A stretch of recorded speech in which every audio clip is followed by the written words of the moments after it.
चलता चले वह आदमी, बढ़ता चले वह आदमी, संग्राम पथ पर सूल से लड़ता चले वह आदमी।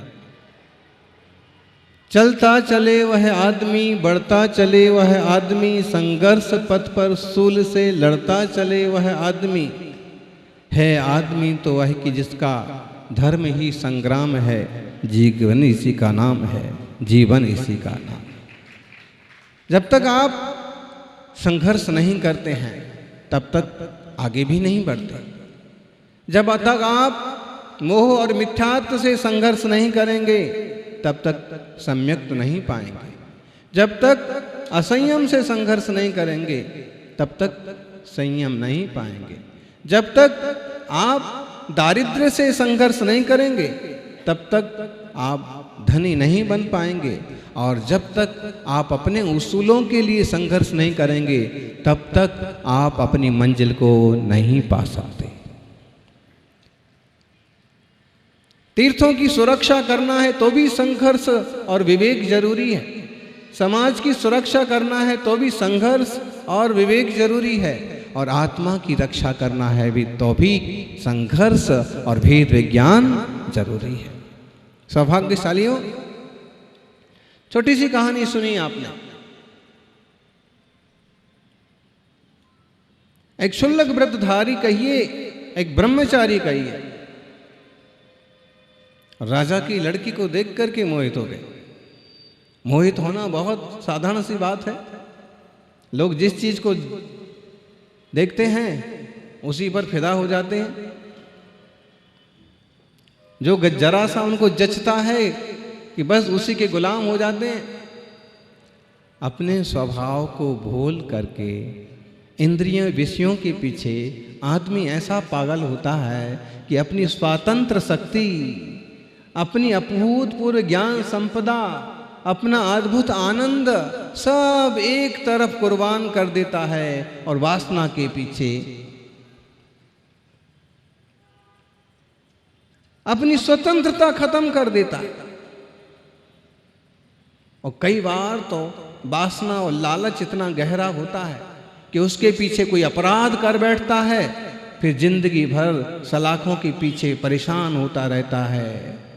न सुख पाता है, न चैन पाता है, न जो चाह रहा था वो विषय पाता। इसलिए भेद विज्ञान, तत्व ज्ञान बहुत जरूरी है और बहुत महत्वपूर्ण है। ज्ञानी जो होते हैं बहुत समझदारी से काम करते हैं। कहते हैं क्षुल्लक ने उस कन्या को देखा और लालच में पड़ गया। क्षुल्लक जी बोलिए, ब्रह्मचारी बोलिए, कोई सन्यासी बोल दीजिए। सन्यासी ने जैसे उसको देखा और उसे ऐसा लगा कि क्या रूप है, क्या सौंदर्य है, लक्ष्मी है कि सरस्वती है कि देवी है कि रति है। और जब मन में विकार पैदा होता है ना तो उसे हजार उपाधियां सूझती हैं। ढेरों इंसान ऐसे होंगे, जब तक शादी नहीं हुई थी तब तक चंद्रमुखी मालूम पड़ रही थी। उसने कहा कि इसके लिए तो मैं तो आकाश के तारे भी तोड़ के ला सकता हूं, आसमान के तारे भी तोड़ सकता हूं, समुद्र का पानी भी सुखा सकता हूं, कुछ भी करूंगा, लेके आऊंगा। राजा ने कहा ठीक है जा भाई। राजा समझ रहा है कि कोई समुद्र के मोती ऐसे मिलते नहीं है और निश्चित रूप से ये संभव नहीं होगा और मुझे रिश्ता करने की कोई जरूरत नहीं पड़ेगी। लेकिन हट होती है, जिद होती है। समुद्र तक पहुंच गया और उसने कमंडल से पानी उलीचना चालू किया। पानी बाहर फेंकता जाता है, दिन भर फेंकता है, पसीना पसीना हो जाता है। तो कहते हो वहां की जो कोई देवी थी, कोई देवता था, हाजिर हुआ। उसने कहा कर क्या रहे हो? सन्यासी ने कहा मैं समुद्र खाली कर रहा हूं। क्यों? क्योंकि मुझे इसमें से रत्न निकालना है। रत्न तो समुद्र की तह में होते हैं, मुझे तैरना आता नहीं। तो देवता ने कहा कि कितना पानी बाहर फेंकोगे, कितना बाहर पानी उलीचोगे? उसने कहा कि जब तक खाली नहीं हो जाएगा, अरे तुम बूढ़े हो जाओगे, मर जाओगे और तुम्हें कोई राजकुमारी मिलने वाली। उसने कहा कि जो भी है, लेकिन मुझे राजकुमारी चाहिए, राजकुमारी पाके रहूंगा। और देवता ने कहा कि अगर इतनी ही तुम्हारी जिद है तो क्यों परेशान होते हो, मैं अभी तुम्हें सागर के रत्न लाके देता हूं और तुम अपना काम, तुम्हारी इस जिद से, तुम्हारे संघर्ष से मैं खुश हूं, और लो ए सागर के मोती, और तुम ले जाकर के राजा को भेंट कर दो। उसने कहा बहुत अच्छा, ये सच बात है कि मैं जिंदगी भर भी सागर खाली नहीं कर सकता। और मोती लेकर के राजा के पास पहुंचा। राजा भी तैयार हो गया।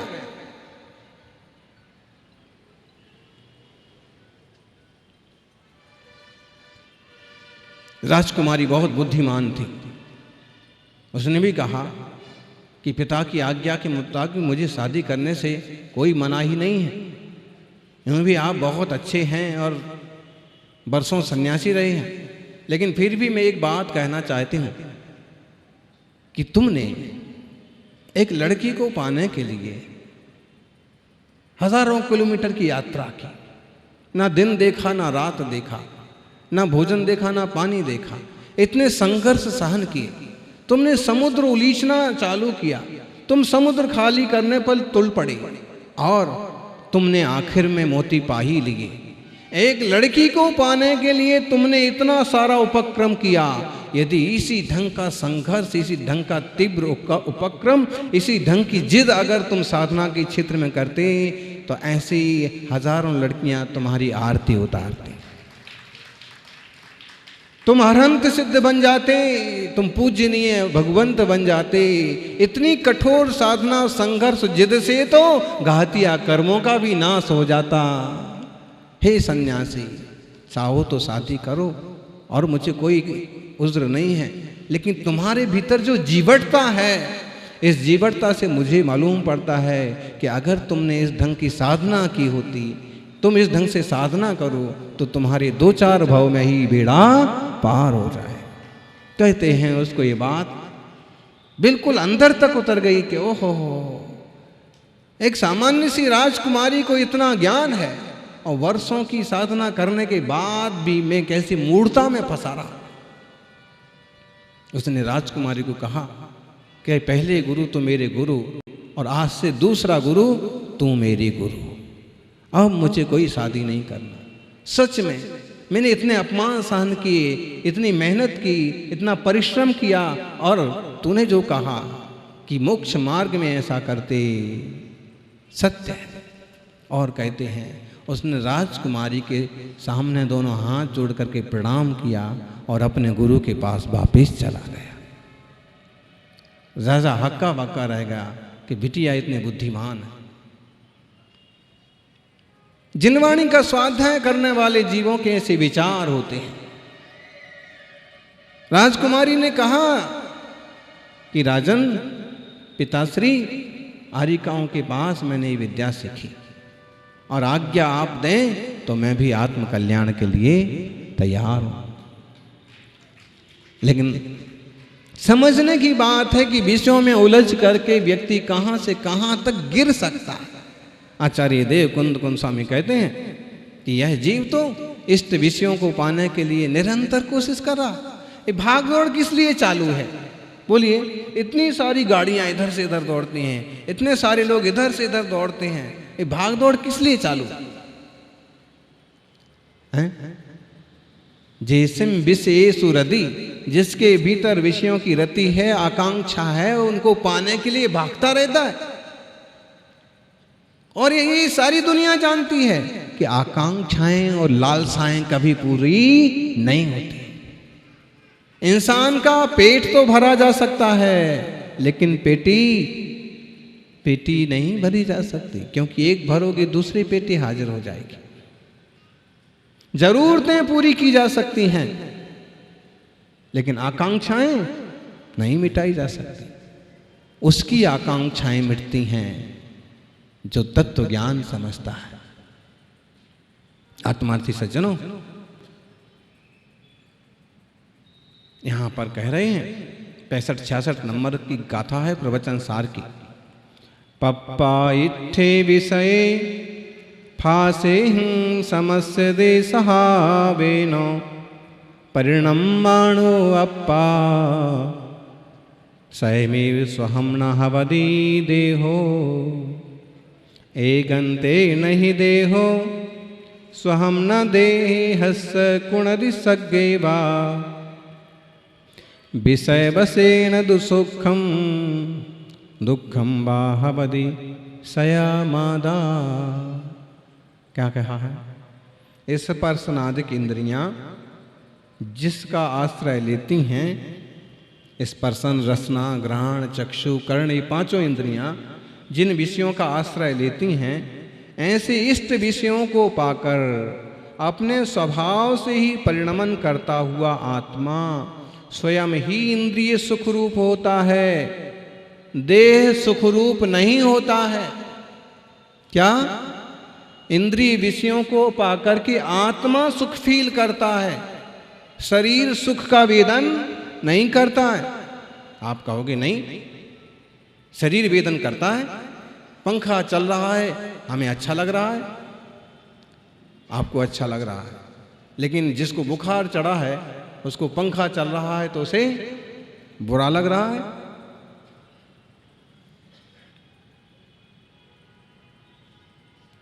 तो आप कहोगे शरीर वेदन कर रहा है, शरीर वेदन नहीं कर रहा है। स्पर्शन इंद्रिय के माध्यम से वेदन या जानन तो आपका आत्मा ही कर रहा है। जहां किसी का शव रखा है और आप बैठने गए हैं, बैठना जानते हो ना? बैठना जाते हैं ना लोग, बैठने जाते हैं ऐसा। यहां भी आप लोग आए हैं और बैठे हैं, तो आप यहां बैठने आए हैं कि सुनने आए हैं? देखो कितना फर्क पड़ता है शब्द शब्द का और स्थान स्थान का और उसके साथ बॉडी लैंग्वेज का।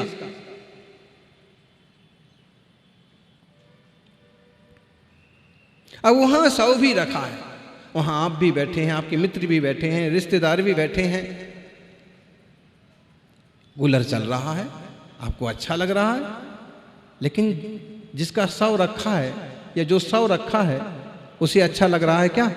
उसे मालूम पड़ रहा है क्या? बोलो, आप उससे पूछ के देख लो कि भाई इतनी तेज गर्मी है और एसी चल रहा है, तुम्हें मजा आ रहा है ना? क्या कहेगा वो?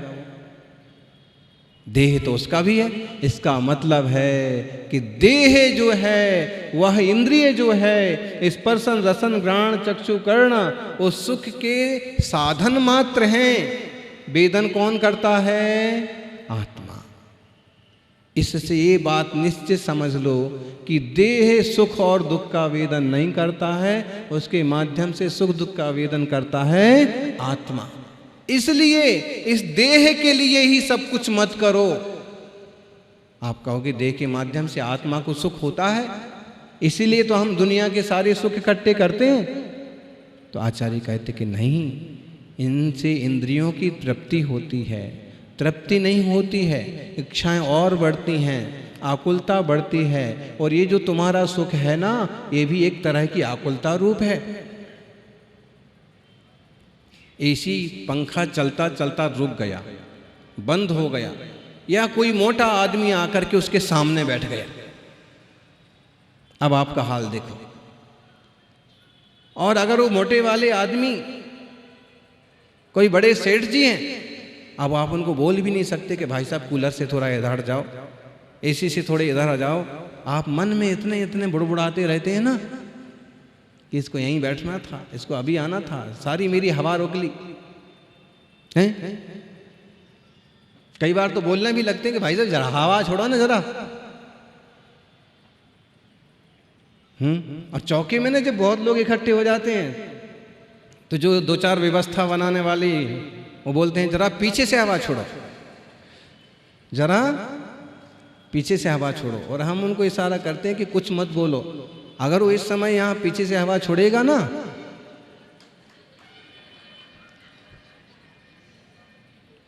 उसने अगर तुम्हारी बात मान ली और उसने पीछे से हवा छोड़ दी तो दूसरों का खड़ा रहना मुश्किल हो जाएगा।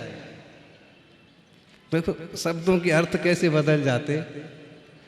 जो कि पीछे से हवा छोड़ने का मतलब है कि गेट पर जम करके खड़े मत हो। आप लोग क्या समझ रहे थे? मतलब यह है कि आखिर आकुलता हुई ना जरा सी। अच्छा मान लीजिए कि अब वो ज्यादा तेज चल रहा है, ज्यादा तेज चल रहा है और आपको सहन नहीं हो रहा है तो भी आकुलता। मतलब इंद्रिय जन विषयों से मिलने वाली सुख भी कहीं ना कहीं आकुलता के कारण है। या वो कुछ आकुलता को शांत करते हुए दिखते हैं लेकिन शांत करते नहीं हैं। इसलिए ज्ञानियों, आत्मा ही सुख है, इस बात को जानो, इस बात को समझो, इस मार्ग पर चलो। एगन तेण ही देहो पप्पा इट्ठे विषय, इष्ट विषयों को पाकर के स्वभाव से इंद्रिय सुखरूप नहीं होती हैं, देह सुखरूप नहीं होता है, सुखरूप तो आत्मा ही होता है। इसलिए इन आकुलता व्याकुलता बढ़ाने वाले इंद्रिय सुखों के प्रति आसक्त होने की बजाय निराकुलता रूप दशा कैसे मिलती है उस तरह का पुरुषार्थ करना चाहिए। कैसे? यह बात सुनिश्चित ही है कि स्वर्ग में भी शरीर शरीरी को सुख नहीं देता। स्वर्गवासी देवता भी हो ना तो उनका शरीर उनको सुखी नहीं करता है, परंतु आत्मा विषयों के बस में सुख रूप अथवा दुख रूप स्वयं ही होता है। एगन तेण ही देहो स्वहम न देहिस् कुणदि सज्ञे वा विषय वशेन दु सुखम दुखम वा हवदि सय मादा। आप कहोगे महाराज जी इंसान को अपन सुखी मत कहो, इंसान के शरीर से, इंसान के शरीर को सुख नहीं है, लेकिन देवताओं को तो सुख है, देवता तो बहुत सुखी माने जाते हैं। तो आचार्य महाराज कह रहे हैं कि ज्ञानी, देवताओं का शरीर जो है, रिद्धियों संपन्न जो उनकी क्षमता है, उनका उतना सुंदर देह है, वह देह भी उनकी आत्मा को सुखी नहीं करता है, क्योंकि जड़ का स्वभाव सुख नहीं है। क्या कहा माता जी? क्या कहा? जड़ का स्वभाव सुख नहीं है, चेतन का स्वभाव सुख है।